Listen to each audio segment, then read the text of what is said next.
Shannon is a Seattle-based amateur mycologist who also works as a user experience researcher in a tech company. Her interest in fungi started over 20 years ago when she moved to the Pacific Northwest, and she was inspired to paint fungi after seeing the wide variety of species in the region.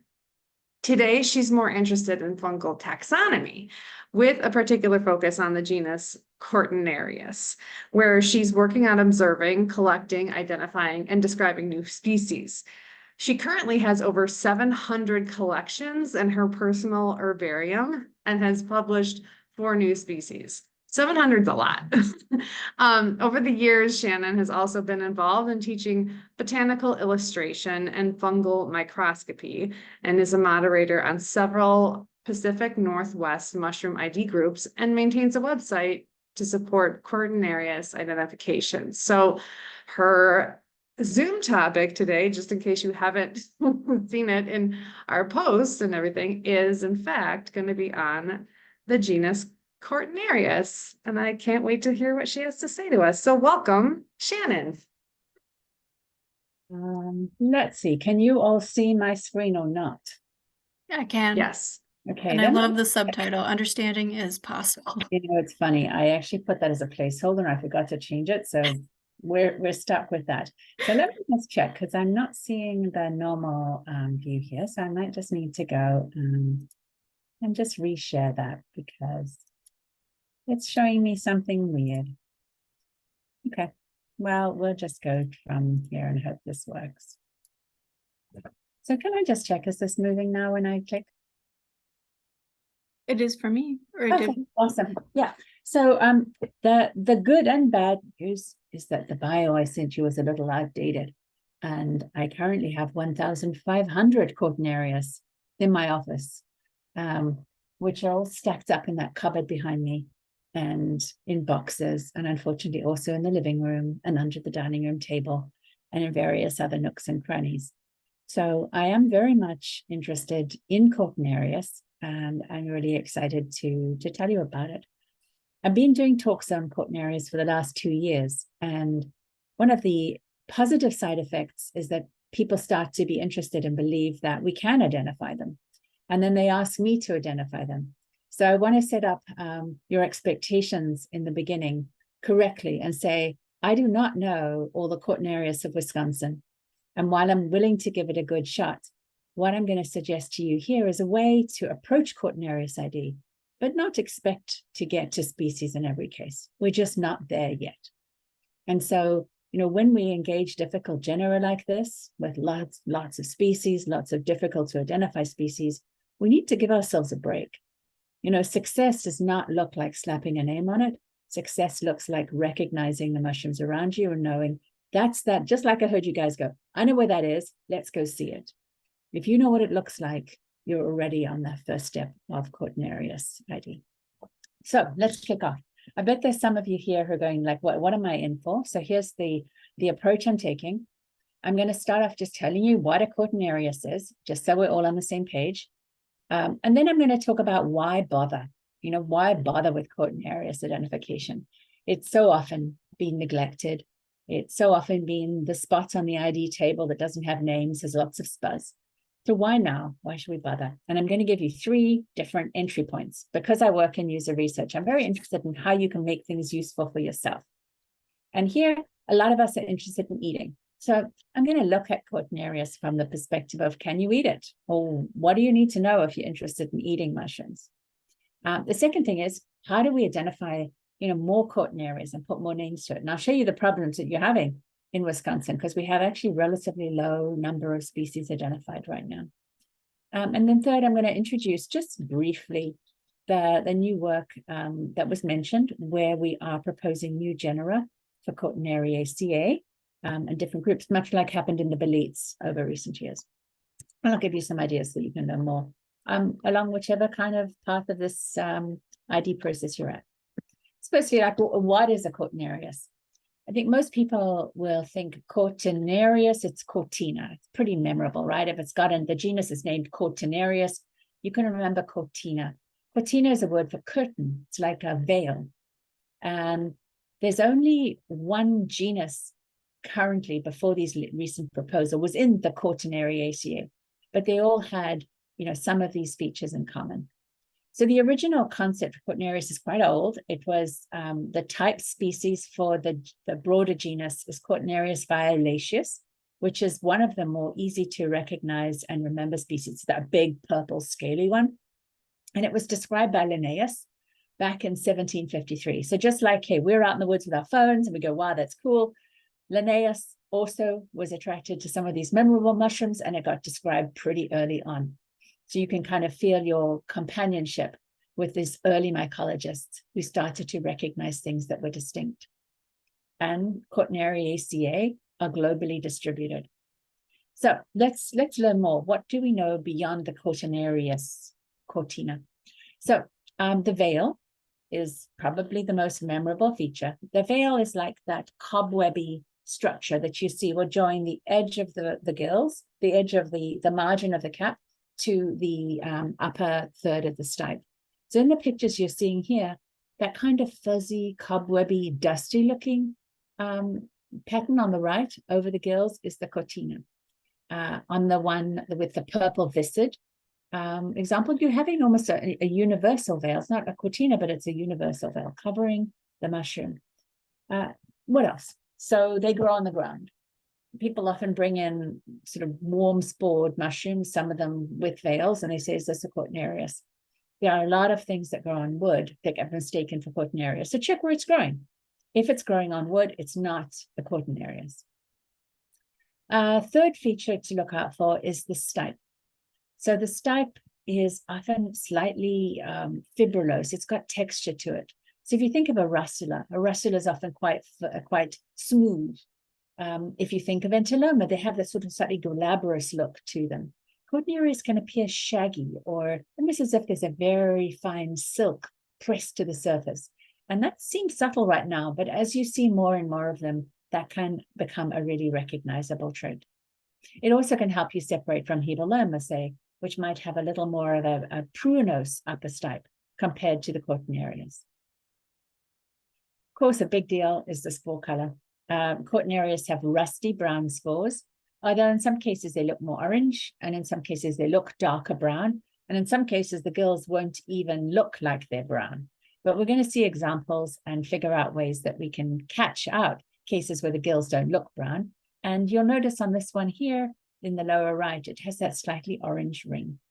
And this is one of the tips and tricks that people who identify a lot of mushrooms will quickly go to with Cortinarius. If they suspect it, they look at the stipe and they look for sort of a spore drop or a remnant of spores stuck on the stipe, and that can tell you that it is a Cortinarius versus some other similar genera. If you've got microscopes, and I see some of you are quite serious about your ID and have really nice spore photos on your iNaturalist observations, you'll start to recognize Cortinarius spores versus, say, an osabe, which can be a lookalike. And the spores are ornamented with little things that are called warts or varicose. It means that it's slightly bumpy, of little dots all over them, look like little grains of sand. And so if you are interested in looking at the spores, you'll see those ornamented spores commonly. Okay, so let's look at more. One of the things I didn't know for a long time was that Cortinarius have two veils, or the ones that are more cortinid. They often have this outer casing that kind of encompasses the whole mushroom. And they can also have an inner veil that connects the edge of the cap to inward of the bulb or to the lower stipe itself. So here you see an example of a picture of the inner and outer veils. So you'll see that the color of those might vary as well. That's just a more advanced point to notice if you start to see more Cortinarius and people look in the ID books for the color.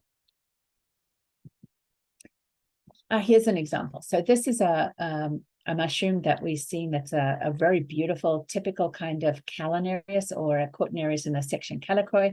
And you can see here that it's got this kind of veil just between the stipe and the edge of the cap.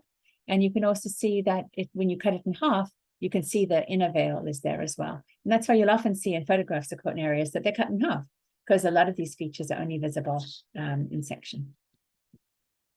Here's the more exciting veils. Now, here's where you can see that fibrous-like surface of the stipe that I mentioned. This one here is Cortinarius trapii. It's one of the red-gilled Demosydi. And you can see how different colored the outer veil, this really hairy, fibrillous outer veil is, from maybe this paler piece that you see in there. So that's two colors, the outer veil and the inner veil. Some other kind of cool features that some Cortinarius have are a KOH reaction. So if you carry like a 3, 5, 10% KOH, you can dash it across the cap and some will give vivid reactions. And you can also carry UV light. I've seen that become quite popular these days. There are sections, particularly one section called the prosoby, which are really UV reactive.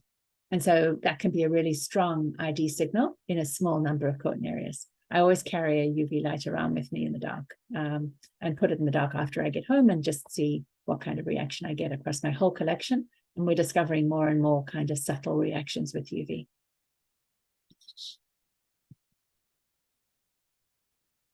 But yeah, it's not as easy as this, right? In practice, a lot of Cortinarius have scant veils, or the veils aren't really visible. Here are two examples. A Cortinarius salor, which is like a viscid, pale Cortinarius, or the one on the right, Cortinarius multiformis, which is a section of Cortinarius that often the multiformes have very pale gills. I mean, that doesn't look like it's rusty spore, does it? If you just saw that, you wouldn't think, oh, that's a dark spored mushroom. Or if you looked on the left, you wouldn't think, oh, that is a great Cortina. And so what do you do when things get tricky? You know, it is a real problem. Like here's an example now of a whole range of Cortinarius. The one upper left is from Australia, but the rest are from the US. There's so much variation. So how are you supposed to recognize a Cortinarius easily when you come across one in the field?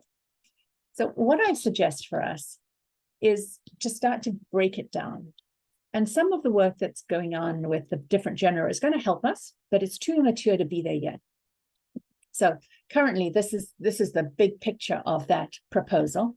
You can see here that what I'm trying to show is that the proposal from a group of leading Cortinarius taxonomists is that we split the Cortinarius genus, what used to be called Cortinarius, into 10 genera. And these ones that have pictures on them are the ones that exist in North America. There are also several genera that only exist in the Southern Hemisphere, so Australia or South America. So this would be the big picture. And so, you know, if you are feeling, gosh, this genus is too complex, you're right. There are elements and huge sections within it that might actually be genetically supported. And that work might start to help us look at features that make more sense. But until this work is mature, let's think of a strategy that works for us today. So firstly, if you just want to ID Cortinarius to know what you can and can't eat, you're going to need to look at certain smaller set of Cortinarius, maybe only a handful. If you want to recognize more, you're going to look at what's under your feet, what's in the places you go to most recently, and you'll take part in microflora or sequencing projects to put names to them and become really an expert in your domain. And then if you want to expand and understand science taxonomy, you're going to be spending some time reading and learning about these principles for these larger genera. I'm going to tease the number 3, and I'm going to focus mostly on, you know, what do you need to know if you're interested in eating mushrooms or learning what's in your environment. So what you think of when you want to eat mushrooms safely? Like, what do you want to do? You want to find the ones you can eat, right? You look in our common field guides, and most of them are just full of pictures of mushrooms that are popular. They taste good, they're easy to identify, and maybe they're famous in their own way in terms of regional cuisine. So we've got boletes of certain kinds, particularly edulous. We have the chanterelles in our region, black trumpets, morels in season, things like that. This is the entry point. So with Cortinarius, we'll look at a few of those. But importantly, we also want to differentiate lookalikes. And there are probably more Cortinarius that people might encounter when they're trying to eat other things than are actually choice edibles on themselves. And then finally, of course, it's really important. You probably all heard Cortinarius is dangerous. Don't eat it. Let's look at why. So starting point, Cortinarius violaceus is actually edible. It's not choice. And so you won't see it described as something delicious, but I've heard that it's muddy tasting. I've tasted it. I find it a little bit squishy. But this is a species of Cortinarius that's relatively easy to identify. It's quite distinct. It's not a lot of lookalikes for it.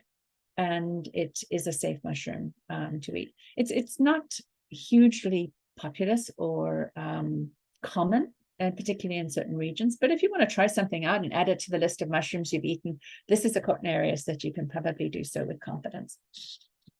What you want to do is also just look at that rusty bound spore print. So remember, we're trying to learn the features. So if we look at this, you can see there at the top of the cap, this and the edge of the gills, you can see the leftover Cortina has captured some of that rusty spore print as it falls. And so you have a clue. This is the insider's intel. And if you see somebody who asks, this can't be a Cortinarius because the gills are wrong color, check and see if you see some of the spore print. It can be dropping on the caps of the mushrooms that are below the others too. Here's the only other edible Cortinarius that's widely eaten in the States. Probably the most commonly eaten Cortinarius is called Cortinarius caparatus. Some of you may have heard it described as the gypsy mushroom or the wrinkled cort. And this one is actually really popular. People who collect it can do so in large quantities. It's really popular in Eastern Europe, and it can be quite tasty if you're fond of it. I think it gives a little bit of a petrochemical tang, but I've had people who cook it, and really, really swear by it. And as I said, it can be quite abundant in season. So let's have a look at what you'd need to do to identify it. I do caution here, you're probably seeing them saying it's not a beginner's mushroom, because there are things that could be taken as similar. And it's also, you can see it's not very dramatically colored. It's not super distinctive. It's got a lot of browns on it. So what's Cortinarius caparatus recognized by? The first, you've got a wrinkled cap. You've also got a mushroom called corrugatus, but I think you'll see later it looks quite distinct. Caparatus is interesting for Cortinarius, and it's got an annulus, much more like you'd expect to see, say, from agaricus or one of these other sort of more fleshy like annulus. It's not a typical Cortina at all. And in fact, many mycologists in the past have broken out caparatus and suggested it was a different genus, Cortinarius ID. But today it's been placed genetically within Cortinarius, and it's distinctive with these features: the wrinkled cap, the whitish powdery coating, and the distinctive felty annulus. In fact, I wouldn't ever eat Cortinarius caparatus or recommend others do it without seeing that annulus because of the possibility of mistaking it for other mushrooms. So let's look at those features a bit more. If you can see on the left, you can see it's really nice skirt-like annulus. It's very different to a typical Cortinarius. And some people notice that zigzag pattern on different species. You'll see that kind of zigzag chevron pattern at the top. It's just reassuring if you're someone who likes extra confidence in your ID, or if you're early on in identifying this mushroom. So something I like to do when I'm sharpening my understanding of a species is to look on iNaturalist for things that are called that mushroom, and then just do the explore feature and say, hey, look, show me all the Cortinarius caparatus and see if they're right, or if I can be confident in identifying them. So let's do a few and see if we can practice. This one here is this Cortinarius caparatus. So have a look at it. Based on what I told you, it's got an annulus. Well, this one's falling over, but you can kind of see it, right? It looks a little powdery, but I can't really see it's wrinkled. I've seen a lot of these, and I'm pretty sure this is Cortinarius caparatus because the annulus is clear and the cap and stipe are kind of correct. But you'd want to look at that one a bit more closely if you had it in front of you. How about this one? So is this Cortinarius caparatus? You can see here it's more wrinkled. That's what we're looking for.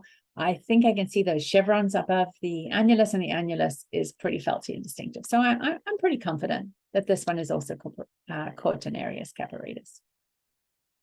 And now this one, I'm not so sure. I'm looking at it. I don't see an annulus. I see a lot of spore drop, but I didn't remember seeing it as strongly on the stipe. It tended to be on the annulus. So I'm really not, I'd need to know more for this one. It is a Cortinarius, but I'm not sure if it's a caparatus. And finally, this one, this was labeled as caparatus. Let's see. I don't know. If I look here, the margin isn't really wavy, it's lined. So this is something maybe as a beginner, somebody could mistake it. They could think, this looks wavy. But in fact, that's sulcations, which are actually more commonly on Amanita. And if you look at the base of the stipe, that feature we're seeing there is a vulva. And so this is not Cortinarius caparatus. It's an Amanita of some species. So, the example of going through this is important because when we're looking at identification, it's almost as important to know what else it could be and what it's not, and not just put a name on things. But often as we go through ID books, our urge is to let's name it, not exclude things from it. So it's a really good habit to start saying, what's like this? What's like that? As you identify mushrooms around you. So here are a few examples, like a really common beginner mistake in Washington is mistaking Hygrotheropsis aurantiacum, also called the false chanterelle, for the golden chanterelle.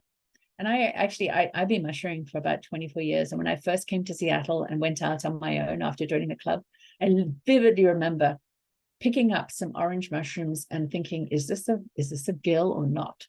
Is this a fold? I had no clue. And it's not that I was inobservant. It's just that my brain hadn't yet got enough data to know the difference between a gilled mushroom and a fold of a chanterelle. And so when you're teaching new folks, you have new people join the club, things that are obvious to your members who've been with you a few years are still going to be something you're going to have to show people lots of examples until we learn to actually see with our eyes what we're hearing with our ears. Another example here is, actually, this is a slightly different example. This is a really edible mushroom from Cortinarius, but it's from Europe. And I thought it was kind of interesting that this is actually sold in markets in Europe, but we don't have it here. But just to show that Cortinarius, can be more widely eaten. But here's another example of these lookalikes. So on the left is Cortinarius. This is a Cortinarius from the Pacific Northwest that's on the sort of endangered list. It's marked as a species of interest in our forest plan. And on the right, it's the bluet that's widely eaten. So people often bring these Cortinarius olympianus or similar purple quartz and say, is this a bluet? Have I found a bluet? So if you were comparing these two, like what kind of differences would you see?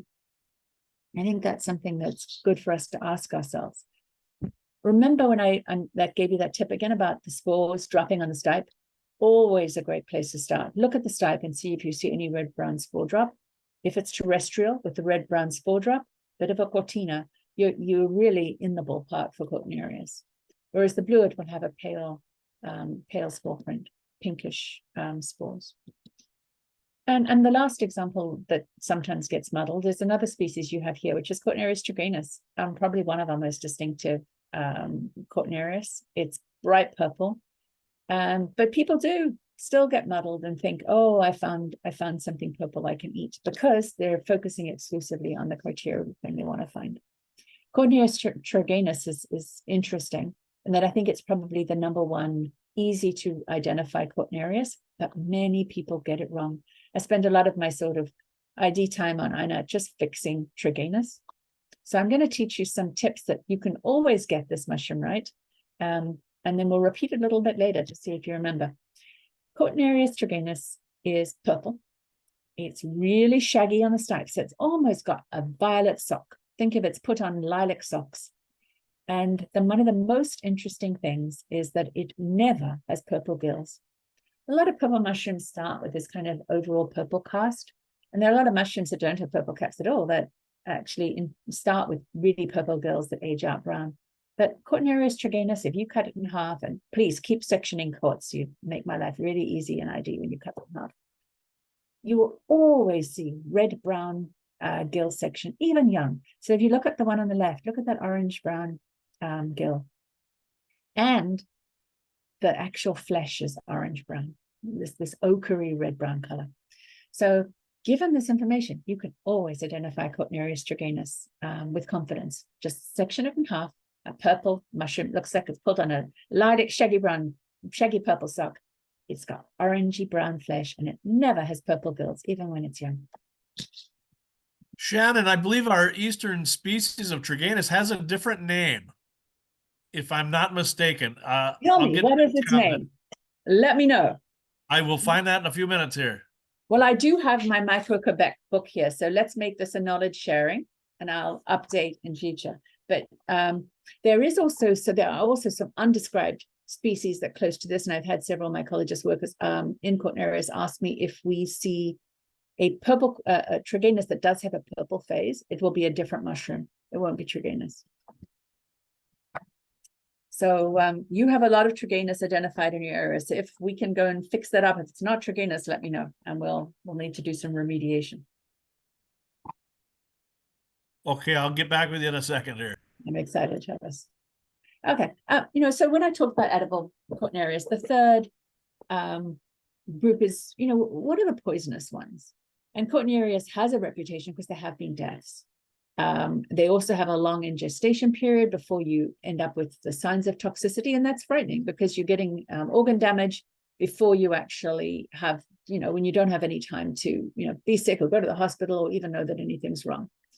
There also have been studies from Europe that shows that Cortinarius are among the species that absorb high levels of radiation when you have events like Chernobyl or even the Japanese nuclear accidents. So we ask, there's some concerns with Cortinarius. So let's look at the Cortinarius that present some risks. The ones that are seen to be dangerous are rubellus, which can be mistaken for sort of psilocybe and psychoactive species by some people. And most importantly, the Orellani, which is known as the fool's webcap, probably ironically, because, if you are a fool and eat this, you could die. And there is a species from the Midwest called Cortinarius orellanosus, which was only described in the last few years and did involve a death or near death of somebody who ate a basket of them.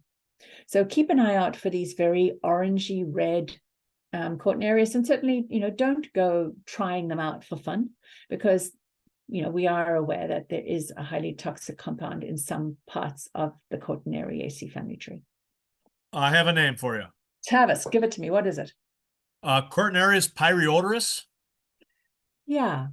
Okay, I think that looks slightly different, but if you have a time to pull it up, let's have a look at that at the end, because I think these Trigani are so very visible that they're a really great mushroom for everyone to know. And if you can start to sort of put that name on things, you'll be doing us all a service in improving our species ID. Pyreodoris. Sure. I'm getting this. I know I've got it somewhere on my computer, but I'm getting this out of the Roger Phillips book at the moment. Awesome. Yeah, no, I'll look it up. I mean, as I said, I have the genetically backed myco book here, and I'm really interested. Sure. Yeah, getting these regions. Super. Okay, so here we are. We're actually doing it. Tavis and I are learning to recognize and name more species. And really, this is a perfect example, because Cortinarius ID is a world in motion. In the time since I started doing Cortinarius ID, we used to have about 5 species on the table with names. Maybe we're up now to like 40 or 50 in FRA. And that number that we can identify is increasing primarily due to our genetic techniques that we have now for opening up sequencing. But it's also because we're starting to get more and more online guides and references where you can see examples of the species that occur near you. So this very process of, hey, I'm learning what your Triganus is and knowing I need to come and visit your state. And you in turn can sort of see a little bit more of the Pacific Northwest perspective. And this kind of grows and sharpens our identification skills. But also remember, there's very few mycologists in the world that can identify as many Cortinarius as you can, if you care, in your area. You could be a world expert by simply caring and investing in a few years of ID on Cortinarius, because these species are highly regional, global, and so neglected. This is a typical ID table at one of our forays. And people who focus on, can I eat it, won't actually put names on Cortinarius. And so what we need to do to ID is change our thinking a little and go, what on earth is this cool thing I've never seen before?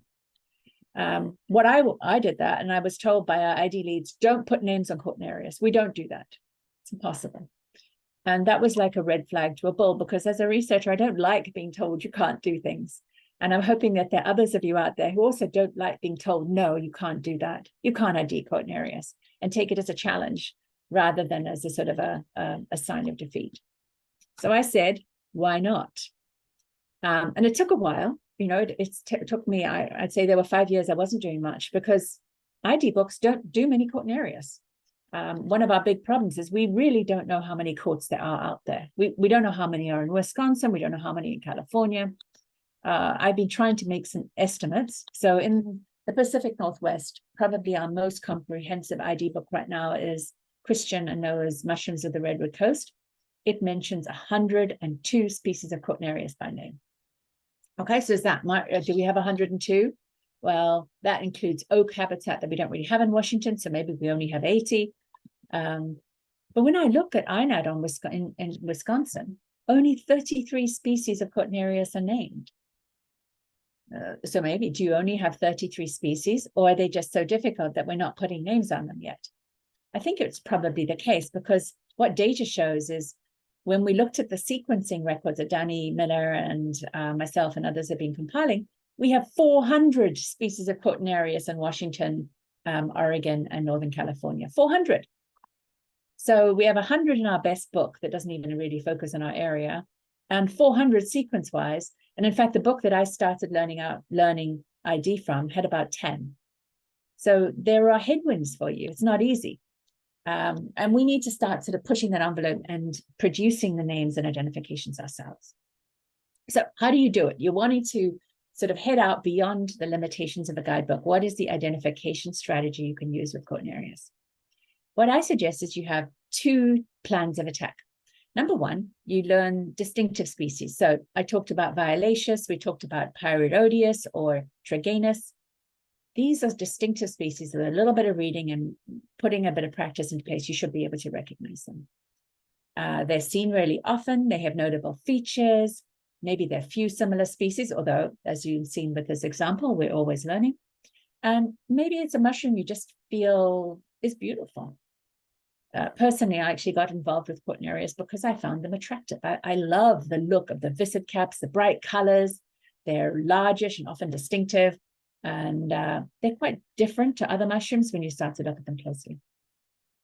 But over generations of mycologists, people have faced this battle in another way as well. They've said, let's group Cortinarius into things with similar characteristics. And so this list on the right here is a list of the groups, or what were called sections, that mycologists have proposed over the years to group Cortinarius.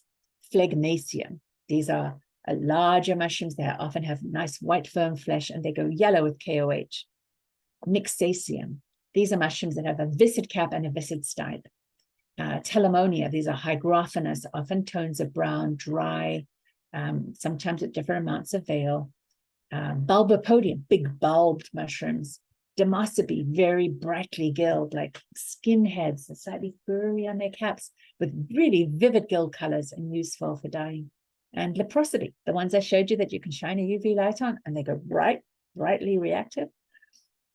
So you can see that's an attractive worldview. You can just start to recognize these features and then group by them and start to look at the key at an easier entry point. Unfortunately, a lot of the proposals that people made, here's the list of, here you can see some famous mycologists along the top. So Mosher, Bedeau, Brundred, Kaufman. And these are the lists on the left, are all the ways they tried to break up Cortinarius. But they didn't have genetics on their side at this point. This was all them looking at spores and KOH and chemicals and colors and saying, and arguing often among themselves, you're wrong, no, this is a leprosopy, that's a hygroscopy.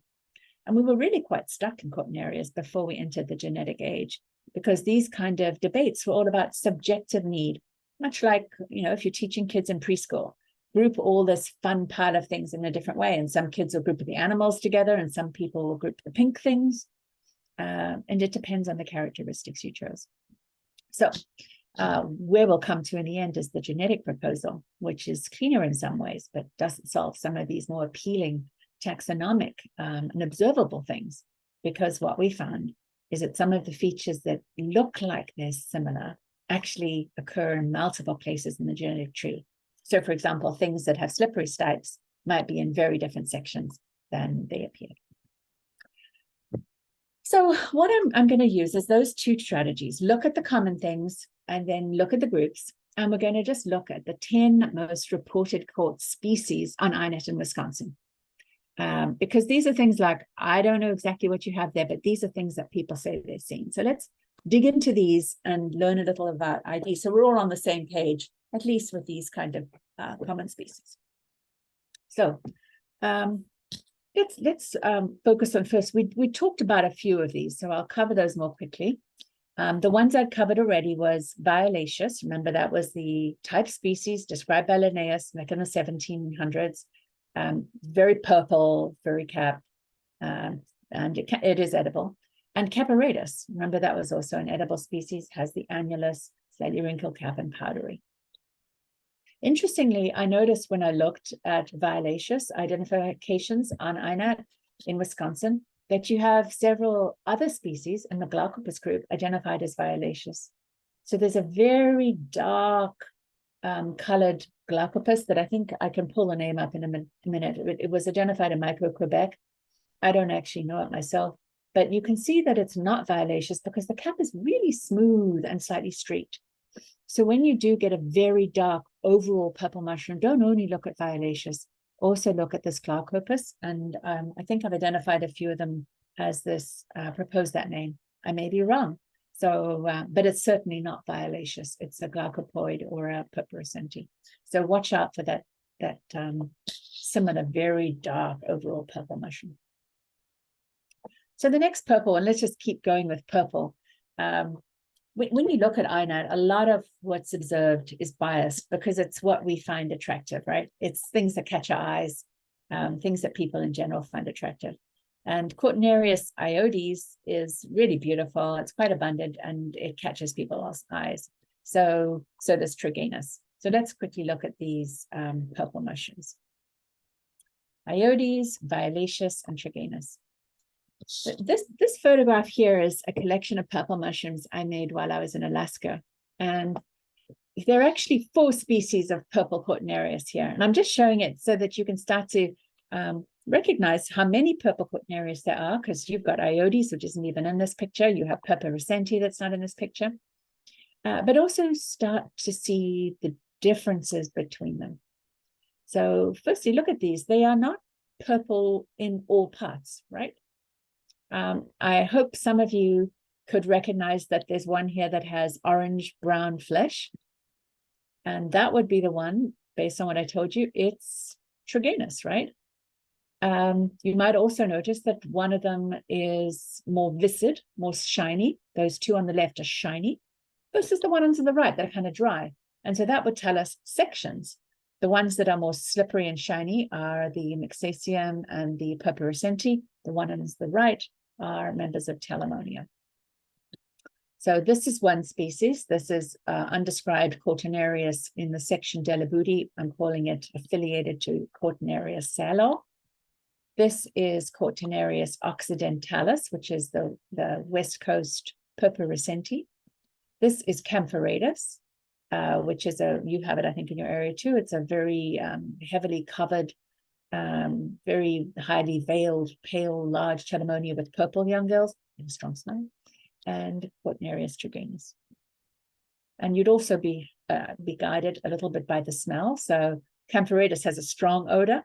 It's unpleasant to most people. Some people call it goaty, goat cheese. And Cortinarius Triganus smells like pears. And I think that your local Cortinarius Triganus, similar species, also smells like pears. I remember reading about that. So of these purple, the Cortinarius Triganus is pretty easy to identify with the red-orange flesh and the gills. I'd be curious to see if all of the local species have those orange gills. When young. And by contrast, here's Cortinarius iodes. I think that most of you will have seen this mushroom. Maybe you're not always using the name, but it's really common in summer and early fall. It comes in a wave. It's often very purple when young. I get extremely excited whenever I see it in Massachusetts. But as it ages, you're seeing how it's getting more pale, pallid, and it often has these kind of white, watery, creamy spots on it. So here you've got a number of purple Cortinarius, and you should be able to name these pretty easily because they don't have a lot of common lookalikes. Cortinarius alboviolaceus is on the left. This was one of your top most observed mushrooms. It's likely that there are multiple species that we're calling alboviolaceus, because if you look at the species on the right, that's another mushroom in section Fermiores, and it actually is not. I think we did some genetic testing on that one, and it actually is not alboviolaceus. I think Sigrid found found a name for it, but I'm not sure if it was actually a complete match or not. It was similar to, yeah, Parallel Bocyanesius. I'm not sure if it really is. It seems plausible, but you can see how similar that might look, especially in the young phase, a little more purple. And I see numerous species like this in the Micro Quebec book. So if you're starting to name courts, be aware Alba violaceus is probably representing a cluster of similar species in your area, not necessarily genetically related. So we looked at these purple species, and obviously most common, you'll see these beautiful purple coats with the spore print, the rusty bound spore print, and that are growing on the ground. Now you're going to get into a slightly different group of Cortinarius, the Cortinarius atkinsonianus. And when I look at the unnamed courts in your project or in Wisconsin, a large number of Cortinarius atkinsonianus are not identified. They're just identified to genus. And I think it's because this particular callicroid species is highly, highly variable.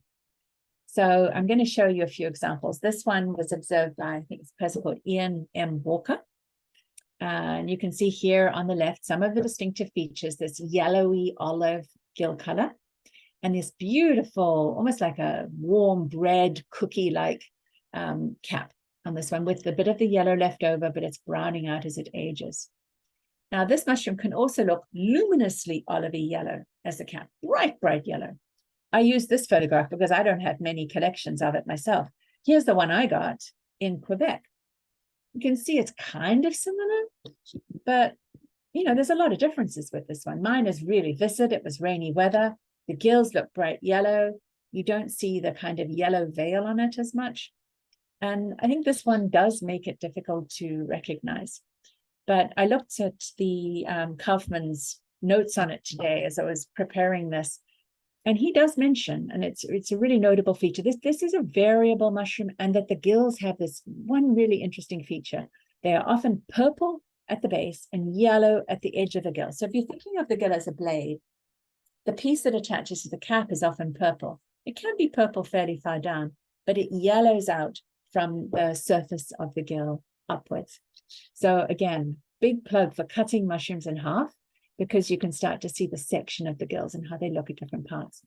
And I wanted to do this homage to Tom Falk because I was following him on Facebook, and this is his note: one of the most beautiful mushrooms in the woods right now, Cortinarius atkinsonianus. Note the beautiful lavender and white flesh, along with the beautiful yellow gills and yellow cortina. He's always so generous in sharing his knowledge, and I thought this was just a reminder. Look for this mushroom and remember that it has been a really notable species for folks who've been expert in areas around you. Mycorrhiza with oak, and it was collected by Christopher Lynham. So this is like 10 years ago, but you can see the beautiful yellow gill surface, but look how it blushes up into lilac. I think you would be pleased that we are learning from his post. So Cortinarius atkinsonianus. So here we are, we're still in the top 10. Where are we going to go next? Oh, there's so many gnarly subjects and rabbit holes we're about to enter. Let's do an easy one. So Cortinarius armillatus. I see most people using the name. It's Cortinarius armillatus. And I'm sure some of you are thinking immediately, yes, red veil, red veil, red veil.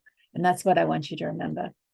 Cortinarius armillatus is the first of the top 10 that's, you know, a more typical Talamonia, because the large paler Cortinarius are not as typical of the brown Talamonia as we typically think.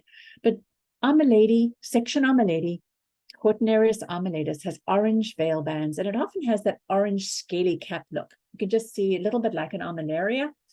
People might mistake it for that. It's not really orange, is it? It's like rusty red-brown.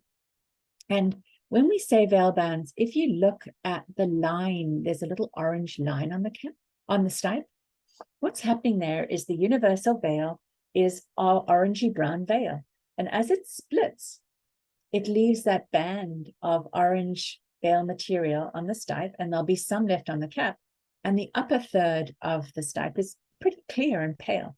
That's a pattern you see often in Cortinarius. So always look at the lower part of the stipe, even with a hand lens or a loop, and look carefully at the color of those fibers, because that's telling you about the universal veil. Of course, nothing is as simple as we want it to be. When Michael Corbett folks did their phylogenetic analysis, they found that there is, well, they can find in their area, there are not simply Armillatus, but we have 4 species, and they all have these orange veil bands. So you might have Paragordus, a species close to Paragordus, Lutea ornatus, or Armillatus.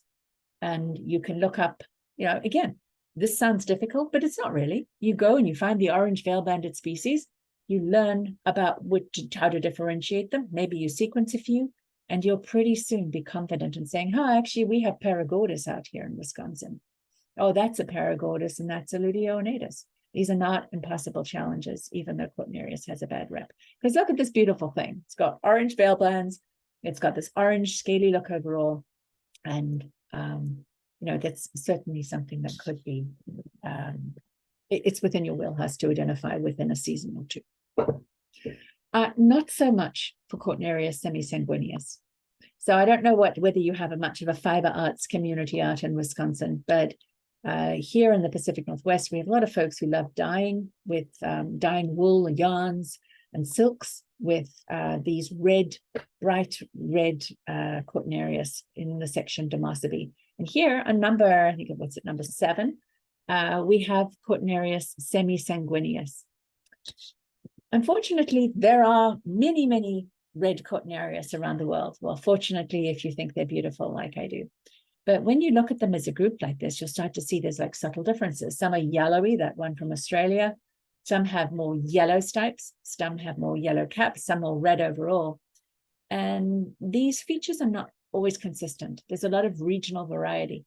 And so it makes it very hard to identify these. And personally, I think you can start to get close, but I don't put names on these with confidence right now because I don't know enough.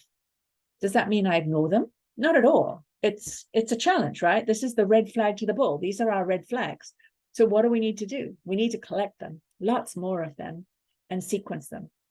Because the data set that we have on the regional distribution of these red coats is really inconsistent. We have big gaps. And until we understand what's where, we won't be able to put names on them with confidence.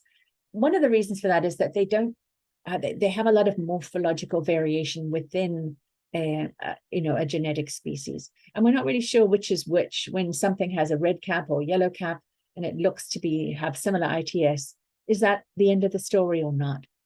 So if you guys want to collect any of these red Demosabes and send them as part of your sequencing projects, I'd gladly look at them, and it would really help us sort of fill in the gaps in our understanding. For those of you who don't know Demosabe, again, I wouldn't say try and learn to species, but certainly learn to subgenus or to that section. So here, these are all Demosabe. You just sort of stare at them a bit. You'll see what are the common features. They have this kind of furry cap, slightly, some beliefs have that slightly furry cap. Their cap isn't slippery or dry. It's got that slight fuzz, almost like a little felt.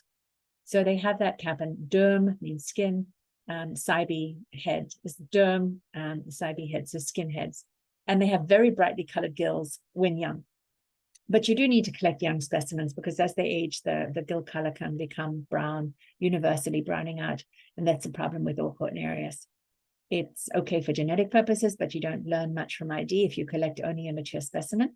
You need to collect a young one because the colors age out to this brown color so commonly. So here are a few of the known reddish species that I've collected. I don't have names for all of them. I have guesses. So Demosabe Cortinarius harrisonii from Massachusetts. You can see this one's red overall, but has this beautiful yellow kind of veil at the base, mycelial yellow veil at the base. That's with oak. This is the species I described. It was the first species I described. It's from Washington. It's Cortinarius rufosanguineus, and it's an overall red species that grows at sort of subalpine areas and has a kind of a brassy stiped base. And this had been mistaken for neosanguineus in our area, just hadn't been named. And here are the ones you have called semisanguineus in your area. You can see it's kind of difficult. There's a lot of variation. Some people have got really yellow stiped with red gills. Some have got some almost orangey brown capped with red gills. This person has been very helpful and has given us some KOH reaction. Some of them are just brown overall. We can't tell what's going on. And this is really typical. The name semisanguineus appears in lots of old guidebooks. Globally, it's probably one of the most common names for the ochre-capped red-gilled demosabe. And so people apply it, probably aided by the AI, but also in clubs for years, for decades. It was the name that older mycologists learned for the red-gilled yellow-capped species. As it happens, there have been other species described that we can, other names described that we can use. So for example, this, when I sequenced it, came up as Cortinarius cruentifilus. It's slightly yellow, more yellow overall, but I can't confidently separate cruentifilus from what maybe you're calling tinctorum or semisanguineus or ominosus or whatever other names are popular in your area. So, I think there's a degree of humility in this, and until we have time to focus, there are mysteries to some degree. But cruentifilus would be something I would not be surprised if you have in your area. Here's another example of just to show the regional variation we have. So this was, I thought this was a semisanguineus, but this one was from Alaska and it was kind of watery looking. I don't know if you see the cap, it's kind of browny, watery looking. Well, this one also came up as semisanguineus when I sequenced it, not cruentifilus. And here are two that I collected in the woods in Massachusetts. And when I collected them, I thought they looked different. Noah told me, well, his hypothesis is that these are different because they're growing under different trees in the same mixed forest. One was hemlock and one was with the pine. And you can see, I just collected them together for the record and then sequenced them. If you notice, my KOH on the one on the left is reddish on the stipe. If it comes through on my slide. Whereas the one on the right is blackish. Is that sustained? I'd love you to test yours with KOH and sequence them and see if that is a deterministic feature. I don't know. But they came back as separate species that I can't really put names on. One is maybe, I don't know, tinctorum, ominosus. One is maybe semisanguineus. But all I can tell genetically is that these actually are quite different species. But look how similar. How are we going to expect beginners to differentiate? I don't. But I'm starting to explore KOH, and I'd strongly encourage everyone to use KOH and UV if you're sequencing these collections, because simply an ITS is interesting, but ITS plus UV and KOH starts to get us to ID. So help get signal. It'd be super interesting to talk with you when you learn more. So aside from the red time check, we're still on board. Okay, we're almost at the end of looking through your most common species here. We've got a couple more. I'll run through them quickly because you probably recognize Cortinarius corrugatus. It has a slightly corrugated cap as by the name, but you can see that it's a slightly different shape. It's a much more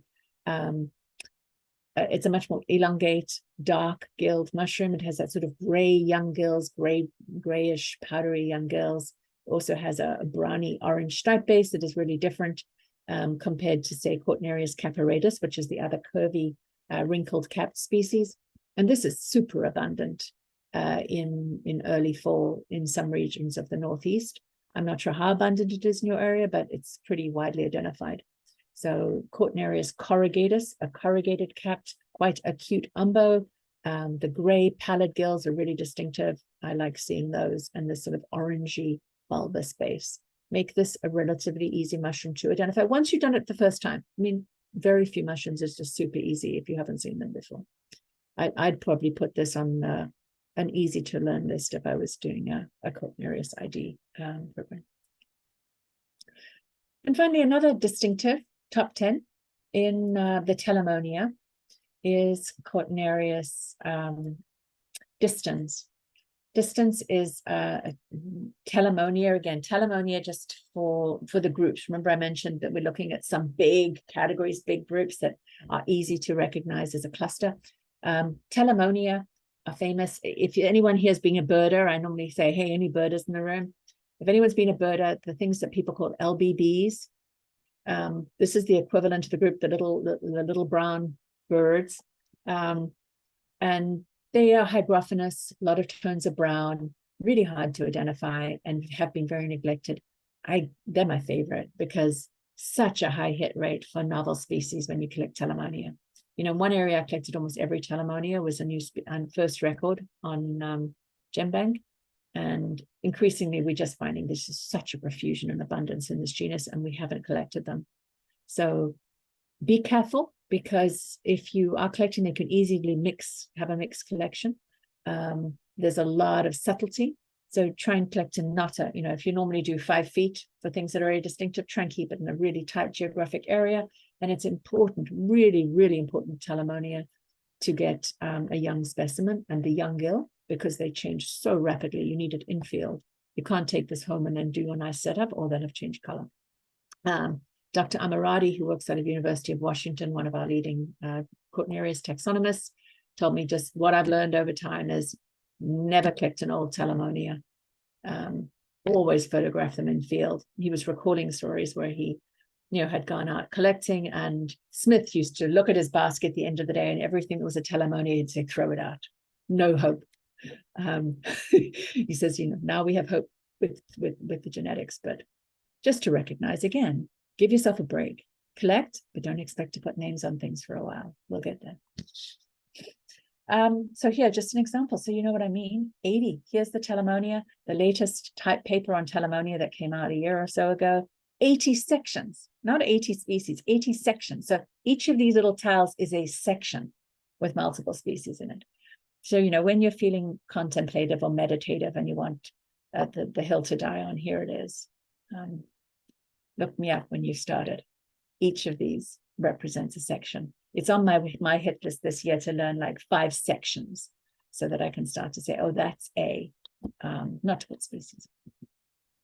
So I'm going to wrap up pretty quickly on this section, but I have been talking about doing a more advanced, I think for taxonomy, I think we need to set up a monthly meeting for folks who are nationally interested in taxonomy, and we dig in together as a group, because I don't want to set myself up as the expert on this. It takes work. So if you are interested in taxonomy, you know, join my Facebook group, the Cortinarius, North American Cortinarius ID forum.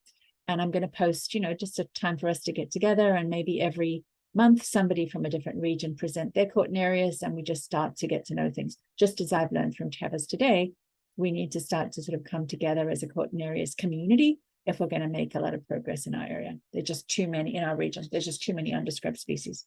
So what is the work? So Cortinarius is awesomely lucky as a genus, because it was one of the very early, it was very early to the phylogenetic work. We had mycologists who quickly adopted phylogenetics, and they sequenced our type collections. What that means is, like in a book, if you see a name of a mushroom with a photograph and it's a field guide, a high percentage of those Cortinarius is wrong. So you're learning from a picture of something that isn't what it says it is. And in Cortinarius, you really need to do genetic work to stabilize what things are understood to be. A lot of our Cortinarius in the Pacific Northwest and in North America as a whole were named because we used European guidebooks, and we thought it looks like that. And we used the European name, kept using it until everyone who grew up here thought that's what they really look like. But if you go to Europe, you go, oh my God, that's not what that is. And you realize that in fact, we have new species here. So folks recognize that. They took the type collections across as many as they could find, going back as old as they could sequence, and they established type studies. And all of these papers I'm showing you are type papers. A type paper is when a group of experts, not always mycologists, a lot of amateurs have been involved in funding and supporting these efforts. They look at a section, they get all the types from the various herbaria and museums and places they're stored, sequence them and say, this is what the real thing is. And what they found is that multiple species had been given the same name, and there were lots of new species for us to work on. And as a result of this, they've proposed a reorganization of what was genus Cortinarius into a number of different genera inside what's now called the umbrella, the Cortinariacea, which means, you know, we would start just like the Belit crisis, where we all had to sort of relearn Belitaceae, would need to relearn the Cortinariaceae. In this case, the work is still contested, and there's still debates going on about, was this, you know, genetically supported? how should we split? Like, because this is a subjective exercise. If you've not been in science, don't believe scientists are sort of ordered from the science god to do things this way. They are making human decisions based on how to interpret genetic data. And so a lot of this is how humans choose to split or group and what the criteria we prioritize. So there's always going to be discussion, but it is being widely adopted, and you'll start to see this come up on INAT and names changing. So I think it's good for you to sort of be aware of what's going on. So here are the genera, there's 10, and this pie chart shows roughly the numbers of species left in each genus. So the Cortinarius genus, you can see, still has almost 3/4 of all the known species included in this study. And then we have Taxonomic, Phlegmaceum, and Cortinarius that are the next 3 big chunks. And then we've got, the rest are kind of these 5 skinny chunks. 3 of which, remember, don't even exist in our region. So that you'd need to go into the Southern Hemisphere for them. And for those maybe who aren't so involved in sort of typical scientific naming, just think of it like this. In the past, you used to have the family Cortinariaceae, the big umbrella, and then under it was just genus Cortinarius, just one. And then all this debate about we should group these things into subgenera, like I mentioned before, where we had all these different mycologists debating how to group them up. Now we have the family Cortinariaceae, and then we have genus Cortinarius, genus Phlegmaceum, genus Taxonomic, genus Vulvanarius, and then under each we'll have a subgenus, so that we start to have these more manageable groups. Think about it like you've got a huge jigsaw puzzle. It's how many species? 5,000 piece jigsaw puzzle. One approach is you just try and put it all together at once. Another, you have a way to divide it into 10 different groups of colors and tackle each piece on its own. So this is the kind of the principle, is try and understand things and divide them into common groups earlier to make it more manageable. So for example, here's that drawn out as a picture. So one of the new proposed genera is Cortinarius. And my question with this is useful to us as folks who actually care about field ID? The answer is in some genera, yes, in some genera, no.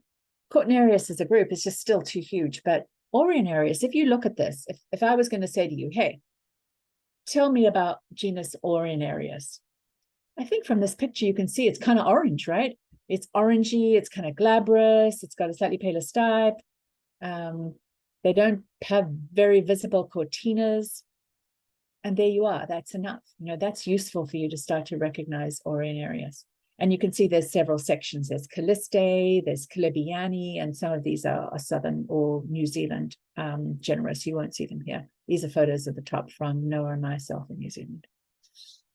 But in other cases, as I said, it's not so interesting. They are starting to appear on INAT. So for me, I used to search, hey, look at all the Cortinarius in Wisconsin. Now I've got to go look at all the Cortinariaceae in Wisconsin. Just a reminder, you need to do that, or you won't see things like Phlegmaceum. Here, these are all Phlegmaceum. Now, they are Cortinarius, but they're Cortinarius genus Phlegmaceum under the Cortinariaceae. And so this has not been perfect, so they're now kind of messed up and split, but we're hoping to see more consistency over time. So just briefly, as I wrap up, another about 5 slides, I'm going to just show you examples of the different genera so you can start to get a feel for what they might look like. So Cortinarius is a very small genus. It's mainly interesting because it has cystidia. Those of you involved in microscopy, Cortinarius seldom has cystidia, so it's unusual, and they often stain yellow. So, these are rubicundulus, Cortinarius crassus, rubiginosus on the west coast. These are in genus Cortinarius. So if you saw rubicundulus and it's a mushroom you could identify in the past, you might now call it Cortinarius rubicundulus, just to keep up with this. But this is the type species of the old genus Cortinarius, now the type species of still the genus Cortinarius. But as there are very few purple mushrooms that look like this, it's not a very useful criteria for that genus, and I think more work needs to be done. If you're looking at Cortinarius, you need to look at the subgenus level at things like Dermosby, where it becomes more functionally useful. So these are all sections within Cortinarius, so subgenera that I think we can use. Subgenus Mixaceum, viscid cap, viscid stipe. Subgenus Leprosoby goes UV positive, bright, scaly UV positive. Cortinarius subgenus Dermosity, bright colored gills, and often have some UV reaction or KOH reaction. So you can see, I don't know if you're getting what I'm trying to say there, but we can leverage these genera in different ways, but we have to sort of find the most meaningful group and learn from there rather than expect to have it all encompassing at this point. Phlegmaceum, these are medium to large, viscid cap dry stipe, often more pallid, and many of them have a yellow KOH reaction in the phlegmaceum section. This is actually a glaucopus, so it has a sort of more brown reaction, and used to be called bulbopodium. These nice, big, stout, often less much cortina, but you can have the veil material. Beautiful mushrooms. I love these. These are the ones that started me off collecting quartz. And then Cortinarius. Again, this is Atkinsonianus. So think about that as an example. It's brightly colored. It's bulbous. It has a KOH reaction often, and many of them are quite rare. They have narrow ecological niche, so they lived in very distinct areas, and so they're highly diverse. And among the most beautiful mushrooms, if you go to Europe, there's Cortinarius societies across Europe, but people just specialize in Cortinarius, and these are among their most popular. People take beautiful, like you'll get the Cortinarius calendar full of Cortinarius. They used to be called calacroid, and another example is Napus, Olympianus, another really beautiful bulbous Cortinarius. Here's an example of an undescribed species from the Southern California. And just the second to last is Thaxteragaster. This includes the bitter species, these more pallid gills, orangey brown caps, and viscidity on the cap, but not on the stipe. They don't have a KOH reaction. So again, if you're starting to find your way through groups, these can be features you can use. So I'm going to wrap it up there, but I want to leave you some options to learn more. So I put my collections of sequence mushrooms up on naquartz.com, and I am biased towards the West Coast, but I also collect a lot in Massachusetts. Just haven't sequenced as many right now. And so I'm going to be putting up these examples there as well as on INET. I share all my data on INET, including all of the ITS sequences and the photographs. And I'm still working through the process of getting everything sequenced. It's just taking a while. So all of these are really good. The looking at INET and filtering for sequenced collections, and also looking at this website and other folks can be a very useful way to actually see what things are rather than just using guidebooks that have incorrect ID. And as I said, if you also join that Facebook group, I'm hoping to get sort of a regular cadence of monthly Cortinarius conversations going where different folks can present either problems they're having in ID or just the mushrooms that they've seen in their area, so we can start to sort of build our shared expertise in the genus. So at that point, I'd like to call it. Sorry, a little long, but hope you haven't fallen asleep yet. I'm happy to take questions. Shannon, just making sure the group on Facebook that you're talking about is called Cortinarius ID and Discussion Group, in parentheses, North America. That's the one, yeah. I mean, you can join all the Cortinarius groups. Dimitar facilitates the Cortinarius one, but they have some opinionated Europeans in there. So I tried to just focus on North America because they're awesome, but they just reproduce the same identification bias of using European names. So I actually often post things to both because I want to see what Europeans would call this thing. And that gets me to group. And then I go, let's see what it really is by sequencing. I want to comment for everyone too. I've been on NA Corts hundreds of times. You're going to get a warning when you go there that comes from an unknown source. It's safe. Yeah, it's something to do with direct you out. It's something to do with WordPress, I think. But it actually blocks me on my one computer too. So I'm sorry about that. It's just trying to ward us off the knowledge. Oh, do Cortinarius. Yeah. Danger. Thank you so much. Yeah, any questions? So we have one. It says, but you can help me interpret it. It was question for later. Is it true that it is possible to ID IODs versus you spelled it. So IODES versus IODODES by bitter taste of the cap the cap's vicissity? That's what you wrote. Yes. Okay. So Iodes is not bitter. I have not Right. So seen Iodiodes, but I have seen what was called Iodiodes on the West Coast, and it is very bitter, but I don't think it is really Iodiodes. So have you licked purple viscid quartz in your area and found them bitter? Absolutely. Then yes. yeah.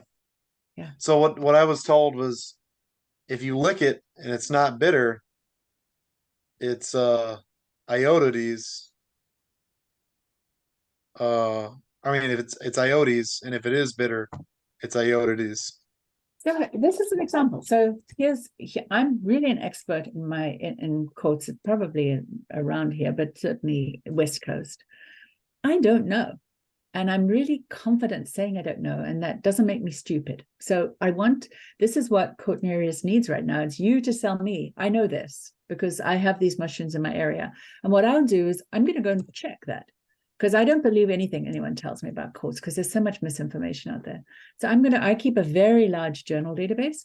I'm going to go and look at the description of Iodiodes and validate. I'm also going to check that it is data backed, that the species actually exists and has a genetic background, because many names that we use actually don't exist. They're just misnomers. For example, Iodiodes West Coast is not Iodiodes. It's an unknown species, which I'm working on right now. So I should know this. So I'm going to go and learn it up, and then we could follow up offline and be aligned. But I think from what you're telling me, you're right. Yeah. So there's only one takeaway from that, and that's to start licking them. Yeah, I think it's Iodes. I'm licking everything. I'm very into licking. I also like saying moist a lot.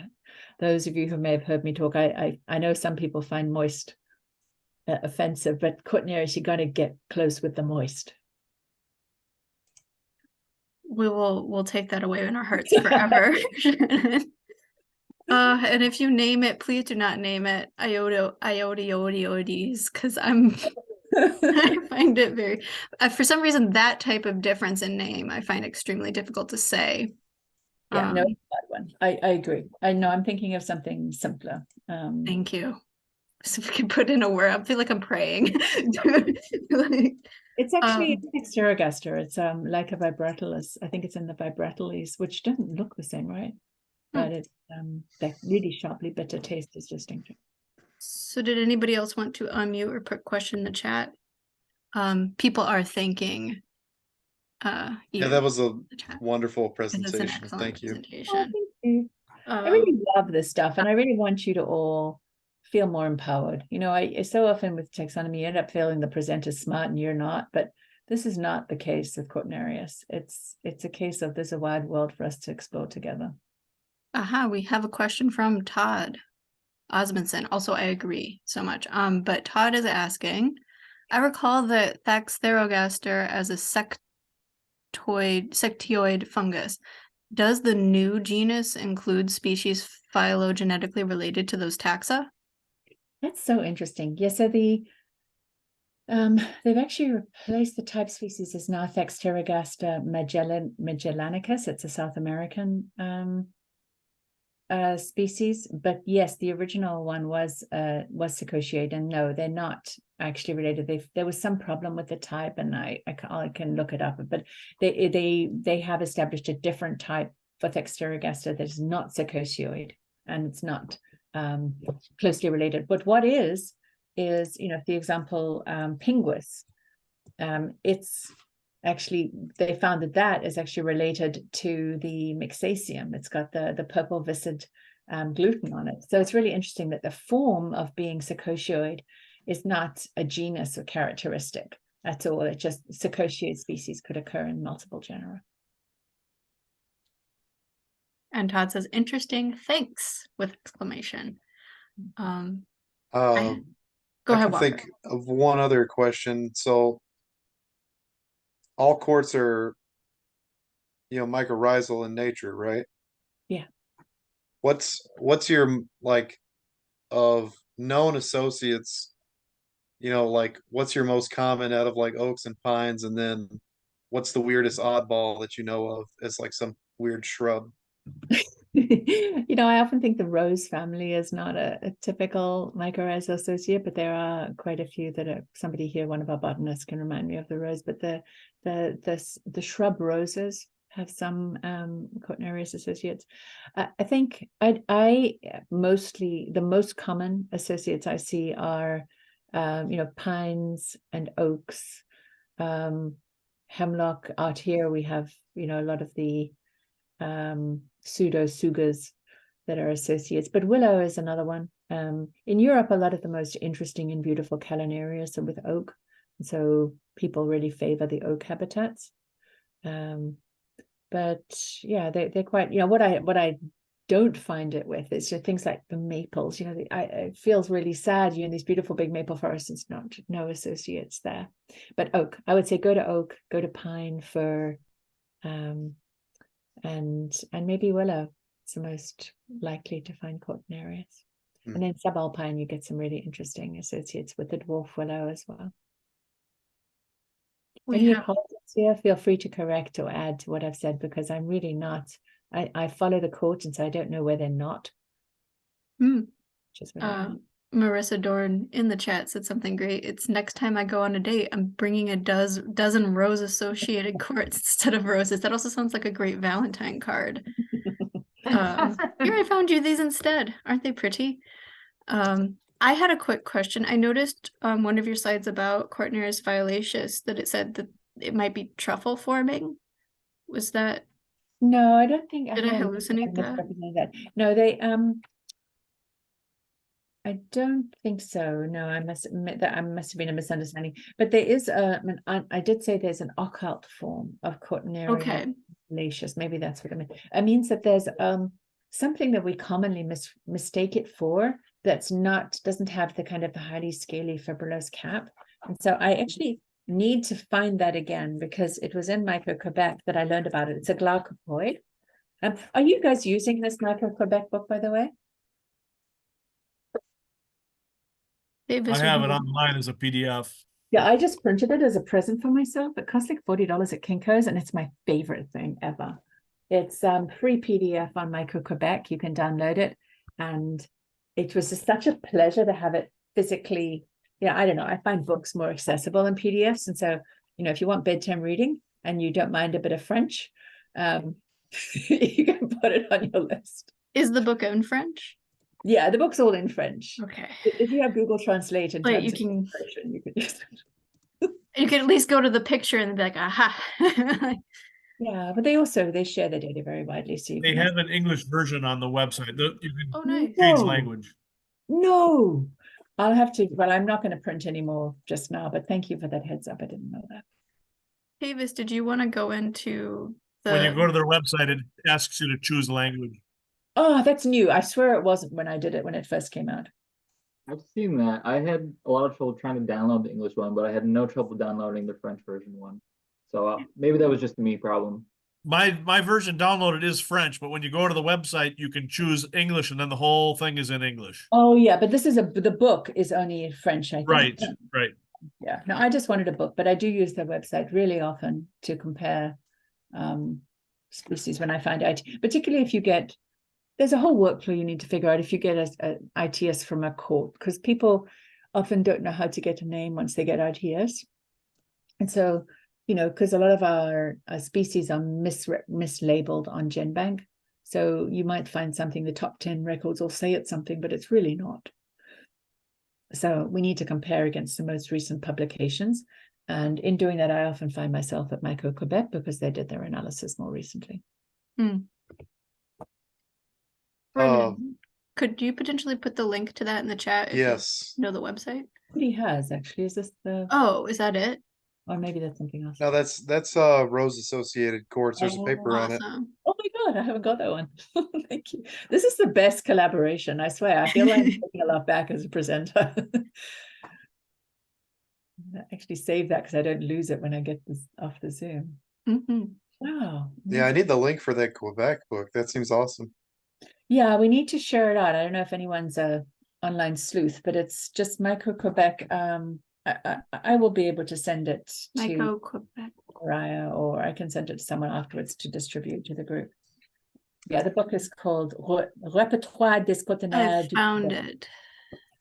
And I don't know if I've yet found it in English, but this is the site. Shannon, I'm not sure if anyone asked you yet, but is it okay, because we recorded this, for us to put this online so other people can see your wonderful presentation or Yeah, no? this is a non-profit mission. Yeah. If I have to do it less often, that's fine. But yeah, no, of Okay. course, that'll be fine. You Thank can you. Okay, thank you. my bio that Shannon is often wrong, so that nobody actually don't say that, but people often come back to me afterwards. They go, "Do you know?" And I'm going, "No, I didn't." Hmm. I'm looking at the purple Cortinarius, but please fire away questions. Oh, sure. What was I going to ask? Well, I have a question that I wrote down earlier, which was you had mentioned the UV brightness with leprosaibe. Did they know what causes that? Like what the actual molecule that is fluorescing? Somebody does. Leprosabin is what they have in it. I'm not sure if that's what causes the UV fluorescence or not. Okay. But there was a recent paper. So remember I mentioned the type papers where they sequence all the types and then they do a deep dive on it. So there was a paper done on leprosaibe. And the good news, and something I should have mentioned, is a lot of these type papers have keys. So you think, oh, these journal articles are all going to be too technical for me. But at the end of them, many of them have really good keys. So there's a good key for leprosaibe. There's a good key for anomaly, which has a good coverage on the Northeast. And I think there are a couple of others that also have really nice key set up. So if you get that article, as long as you do some of them have micro requirements, you can identify your leprosaibe and anomaly. And I can also share those papers. That's very cool. Shannon, I don't know if you noticed while you were talking, but you were very popular tonight. We had like 75 people on our hype, so that's a lot of people. Many the people they want to know I the didn't even see the ad, so thank you for promoting it. I forgot to do that. It happens. That's what we do. Tavis, did you ever get back with the Cortinarius? What did I write down? Pyrodorus. It's pyrodorus. It just means pair-odored, pair-scented. And Roger Phillips has it listed as the eastern version of Triganus. And I don't know if that's 100% accurate or not, but that's how he's got it listed, that east of the Rocky Mountains is going to, or well, at least in the eastern United States, east of the Great Plains is going to be Pyrodorus versus Triganus. And I don't know how similar they are. If you're saying you see something that you're certain is Triganus, then it's quite possible they both exist here or they're the same mushroom. So something to do, a tip that I don't know, how many of your club are actually using iNaturalist? Is it widely used? Yes, Okay. we have projects now. So I put those in the chat at the very beginning. I can drop them in now for the people who are something many people don't know is that, you know, with all of the work that the microflora projects and the different sequencing efforts are doing, we're actually getting a fairly good sample of sequenced mushrooms. So how do you see just the sequenced ones? So what you can do is if you go to any mushroom that there's a filter that you can only see things that have ITS on them. So I do that typically when I have that kind of question, because I don't want to see things that people have called Pyrodorus or Triganus without evidence. So what I would do is I go to one of my, any observation that has ITS in it. So for example, I'm going to look at some of my old ones, and then you just right click on the ITS field and it says, show me only mushrooms that have this field filled in. So then you've got a filter of the whole of iNaturalist with that filter. And then you can search within that, the name Triganus or whatever you want to search for, and you're only going to return ones with a DNA sequence. The other ways to do it, you can save that filter as a query, but it's a nice technique. So I'll follow up. I'll have a look at that tonight, shortly, and no. Awesome. That's a great tool there to pull out the ones that actually have the genetics work. I'm doing it now. I mean, I could. Let me see if I can quickly share my screen, and you can see how. See it in action. This here. Great. Here, for example, is this is my Cortin. I think you're seeing us on screen, are you?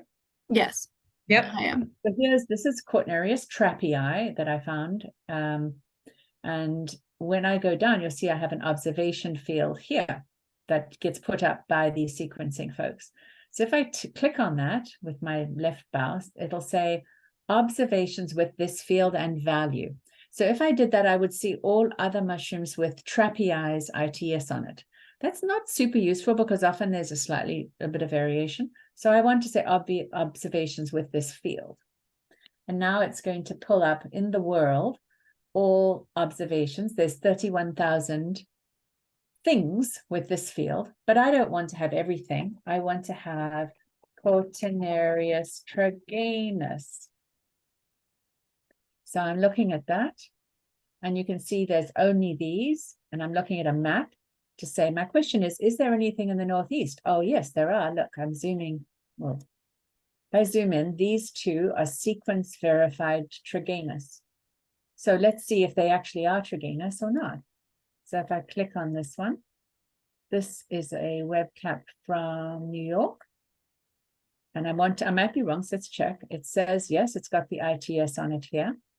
So this says it's Cortinarius triganus from New York. And then I would want to take this, and it'll probably lose my screen share, but what I'll do is need to check this GenBank, the BLAST results, which it might not let you see these now, but I'm going to check the BLAST results, and I'm going to look it up and say, is this triganus? In which case we've answered our question, right? We've learned that triganus does occur east of the Rockies. So it's loading, and we're going to look at our data here. We're going down here because this is the BLAST results. These are from NCBI. It matches Myco Quebec 99.4%, which is a corrected level of 99.8, which is sufficient for species confirmation. So I'm saying that we actually have confirmed that triganus does occur east of the Rockies. And here is the type material, though, 99.14 triganus type. So 99.14, again, it's probably good enough. But let's go and look further down, and we'll see how close a match it is to Periodorus. I'm not seeing it anywhere close. But what I could also do is I would then go into my data set, find the type for Periodorus, if I've got the name right, and compare it. And that would double confirm that I've got it right. Because I'm sorry, I'm just skimming down. It must look disorienting for you, but I want to see lower down in the mycoblasts, we'll see the lower results are the ones that match the local results from our mycoflora that aren't on GenBank. And so you can see here, it is 100% match to this from Washington. So yeah, so the thing that we have on the East Coast is the same as the thing we have. That thing occurs in both regions. But that doesn't mean it's the most common. And so the next question I would have, I'd structure my question and say, can I find an example of the Periodorus type? Then I would run that on MycoMap to find all the records and to see if any of those records are east or west. To answer that question, then I'd probably write a little note for your next club newsletter and say, do we have triganus and Peridi? Correct me on the name. I'm sure I'm messing it up right now. Periodorus. Periodorus. Thank you. So I've taught everyone the wrong name. You know, what is the distribution of Periodorus and triganus? And then we can just write a paragraph or two on that and we know something new. That would be great. Our next newsletter is coming out on February 1st. Delegate Tavis to take on this mission. Yes. Please report back, Tavis. We do have one more. I'll help if you need any help. Sage information at the end of this meeting. There is another question from, I believe this is Denise, asking, it appears that some Cortinarius are used for dyes. Is the mushroom's dye color ever used as a hint to ID? I think that's very creative thinking there. You know, there is a guy out here. He's in Oregon, and I don't know. He makes, somebody who's online a bit more than me might know. He makes like UV henna. Sidney Obersingleton. I don't know if you've ever heard of him. He's just a self-taught guy who's got kind of geeking out on chemicals. and as people do in their youth. And he is really interested in the chemical qualities of mushrooms. And he found an article that looked at the, is there anyone here who's got a background in chemistry? That the word for like the diffraction that you have of different chemicals of light, the refractive index is, I think it's like that, something like that. But yes, so yes, some people are recognizing that there is an ability to identify species. They have a consistent pattern in the dye properties. And he's been looking at that and just playing around with it. It's not something spectroscopy. Yeah, that's right. That's what it is. Oh. He's been using spectroscopy, and I can actually share his. You could probably look under Sydney. You could see something he's been writing about quartz and that. But yeah, there are different dyes. But most people don't even differentiate the species. Any red Damasabi will give you a red dye, and some of the orange gilled ones will give you an orangey yellow, and some of the yellow ones give you a yellowy orange. So most people just collect them all in a big basket. And that's so strange. Most of the time, dye mushrooms are just like brown, and it's like they can give you green and purple, and not so at all. to have These like are literally, it's a water soluble red dye, anthraquinine, I think it's called. But so to have the appearance on the outside match the dye color is kind of odd, as far as I know. They cover they stain all my baskets because I carry them around, squish them in the rain, and they're water soluble, so it just gets to be a real mess. Oh great, we have the an Instagram link to Sydney Singleton's Instagram with the UV henna. So I do think it would be, it might be kind of a labor intensive thing, but if someone were already dying already, to take documentation, if they were doing rigorous scientific documentation and then they were doing dyeing, like go ahead, document that. See what you notice. Not the color, I think it's the chemical spec. Sure. That's what, yeah. So reach out to Sydney. I mean, it's the sort of thing he's very interested. He was asking for different species, but I think what he would want is a ITS confirmed species to know this one does this. Right. Last question I have will you be attending the NAMA annual foray in Washington? I will actually. Noah was just asking me about that, and I definitely will, because it's down the road. It's a little late in the season for some of our courts, but we'll have an interesting time. There'll just be different things, and it depends on the season. But just come with some cold weather gear and come with some t-shirts, and we'll make it work either way. I'm looking forward to it.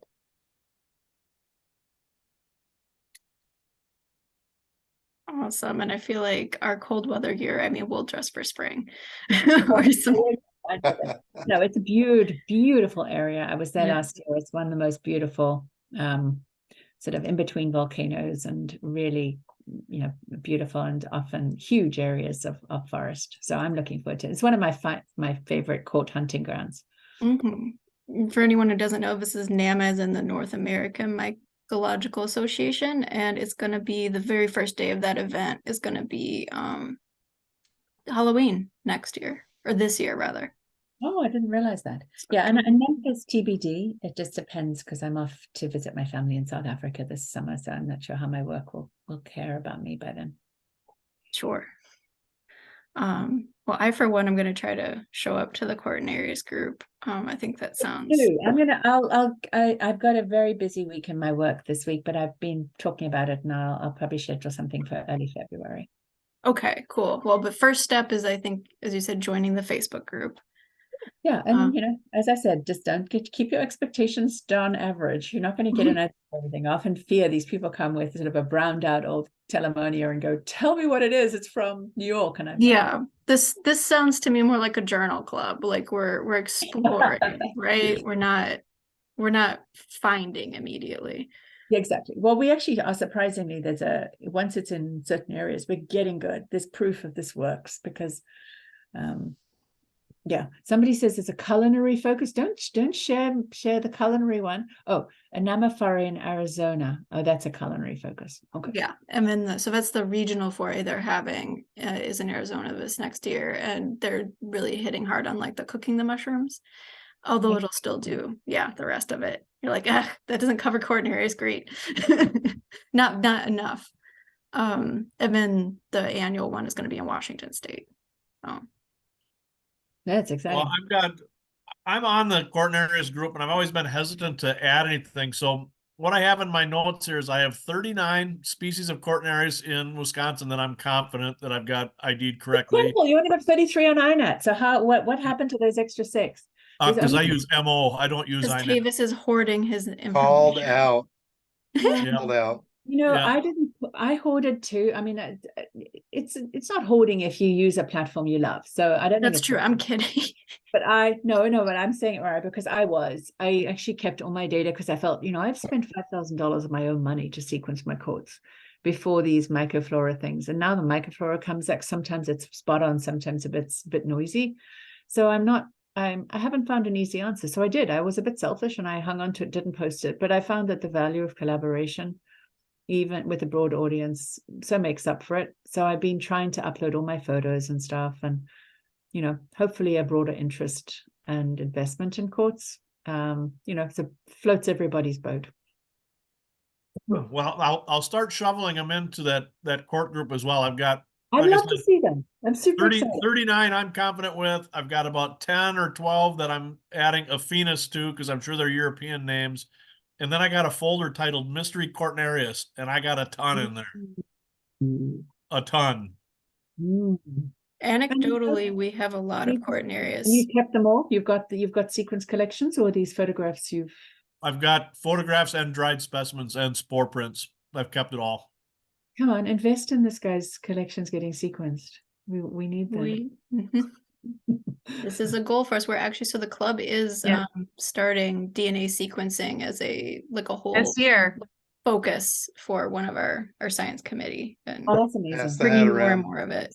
You're going to be so, you know, but I think we need another talk. Somebody else needs to do a talk, because I've been doing the sequencing now since 2016. I sent my first, I had a fight with Noah Siegel, and he said, what are you going to do with that? I took one of the courts he'd photographed, and he was like, I need that. I'm the photographer. And I'm like, well, I spotted that one. And he's like, well, you can have some maybe. And he said, what are you going to do with it anyway? And I was like, damn it.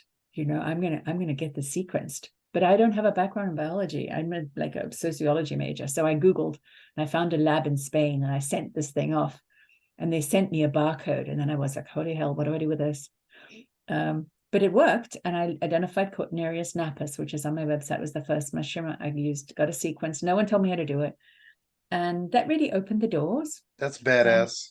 But as a result, I'm ahead of the curve, and folks like you, any one of you could end up with 400 sequenced collections. And then what do you do with data? So we need to sort of get ahead as a club. If your science committee is thinking about this, think about your plan for data management. Think about your plan for circulating and what happens next, because there's a kind of a fruit machine mentality of, stick the mushroom in and get the sequence, stick the mushroom in, get the sequence. And it doesn't really go anywhere if you don't also develop a pipeline to properly name and keep track and circulate and use it to elevate your practice of field identification or whatever your club's mission is. So sorry, go ahead. Yeah, so our science committee, actually, Brennan is in this meeting, and he's the chairman of that. So it's really in its infancy, but talking to people like you and figuring out how to manage that data and, you know, do it properly is kind of like part of what we're just starting to discover right now, how to do that. So what do you mean by any information that you have, you know, for like what to do with the information, we would love to hear it, because like we're babies at this. I'm you know, I'm in the overloaded. I have 500, 600 sequences of my own stuff. I've got 1,500. I've got another, you know, 300 or 400, 300 out with the fundus people coming shortly. I've got 2 trays I'm working, and it is very hard without a professional biological database to manage. You know, when you think about it, here I've got a sequence. Today I figure out what it's called, and I put a name in a file. And then tomorrow someone describes it. How do I update? How do I learn? How do I now put a name on it? So I'm actually taking dependency on iNaturalist as a workbench, and it can also cross-pollinate with my, other mushroom observer and individual people's work. You can download it, upload it, because then you have at least a public access point. You can search all of the mushrooms. You can keep the photograph up to date. You can share.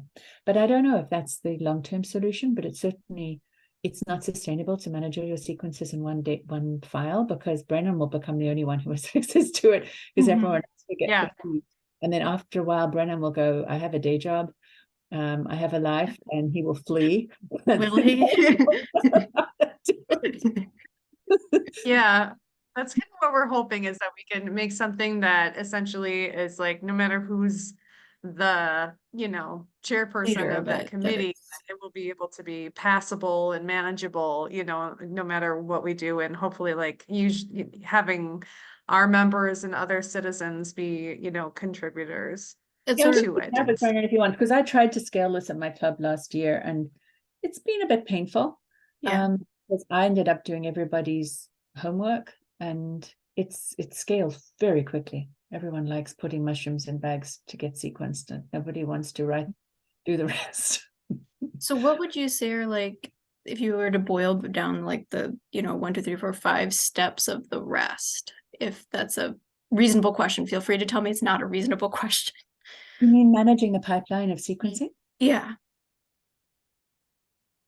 Well, it's the pre and post. So the fun bit is we would love to be out. All of us love to be in the forest. There is, as I said, the slot machine kind of feel. You get a new mushroom. You're very excited, and once you learn that you can sequence, it's a natural step to say, we don't know what this is. Let's put it in. But we don't add the cost, the overhead of managing that life cycle of that data, and that is a lot of cost, because now somebody has to bag it. Somebody has to put it in a herbarium. Somebody has to session it. If you're doing it with the fundus or the microflora, they actually don't keep much, just keep a tiny piece. So you have to keep a larger specimen if you want it to be used in descriptions. So who's going to hold the herbarium collection? Which herbarium will take it? What are their requirements? And then you need to think a little bit about when the data comes in, who is going to determine what it is? And who's going to spread the news? Who's your communication person? Because that was our bottleneck. Our DNA expert solely knew everything. Nobody else knew anything for many years. Sorry, go ahead. And then once you've got, how do you communicate? What's your communication or access for anyone who wants to share? And how do you maintain an update once the data changes? Does it go to GenBank? Is it a principle of your club that, hey, we believe that the broadest possible circulation is from GenBank, so we're going to do a 6-month or monthly update to GenBank so that scientists around the world can use our work? That's a great point. Don't know to go to iNaturalist, even though it is publicly available. I think we've thought a lot so far. I think we're at least ahead on the iNaturalist, that we've been preparing the club to be used to some of those tools, Mushroom Observer, and communicating scientific findings to the club at our events and things. And we're planning on doing more of that, like with workshops. What we don't have is that, I think, the idea that we're going to keep it refreshed onto GenBank. And so hopefully, if I can be permitted to announce this, Todd has offered to me in a direct message that he's going to help us, our club, with sequencing guidance. So that's cool. Awesome. That's our UW lacrosse connection. You're so lucky. That's great. Scientific advisors and support are invaluable. Yeah. Todd, is Todd right here on my screen? Todd is right here on this. Yeah, we're also looking for a herbarium partnership. So Todd, if you know anyone who is looking to become the UW, or perhaps not your particular institution, but at least someone that would be the WMS herbarium partner, or UW we would love one. Yeah. So that's a possibility. We're talking about expanding the herbarium. Right now, the mycological collection is pretty small, but it's a possibility. Awesome. okay, cool. Well, yeah, we're definitely looking place to expand into, and, because we had been using wonderful Dr. Patrick Leacock at the Chicago Field Museum, but he's thinking strongly about retiring at some point coming up here, and our connection to that facility is just not going to be quite as strong. And also we, being in Wisconsin, would love to have an herbarium partnership within the state as well. So it's something that we've kind of just started discussing, like, what is our next step for that? And I think that, yeah, we've been talking a lot about it. So maybe it's something that we can discuss more in the future. Yeah, Sure. we've actually run into this problem. Yeah. So, we actually we have a large club, and so we're helping to endow a chair or a seat at the herbarium, because it's so difficult to fund the university, even to fund the herbarium management. So I think, as you work it out, you might want to develop some framework for quality of the things that you actually put in a herbarium, and have someone in a position to triage, rather than say everything at every foray, to develop a prioritization framework so that you minimize the overheads of managing unnecessary data.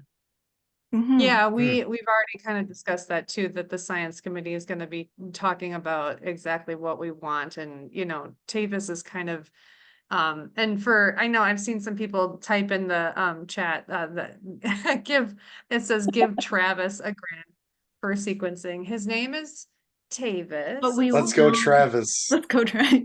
No worries, Jen, though. It's fine. I say on his It's behalf, fine. but he's actually But mad. I do like to just Never let mind. people know that, because his name is really unusual, and some people think that, like, we're saying it wrong, like we're, mispronouncing it. And Shannon has a lovely accent, so I think when she says it, it actually comes out as like Tavis, which is wonderful. But it's Tavis for us Americans. But yeah, So anyway, grant for sequencing, that is a thought. And we could maybe even apply for grants. As a club, certainly. we have done that before or rather partners of ours have done that before, and we've gone on it. So. And I'll continue to save everything until we have space for that. Important stuff if we can partner up, I'll continue to save everything for now, as I have for a while. Does anyone else have any questions that have come up?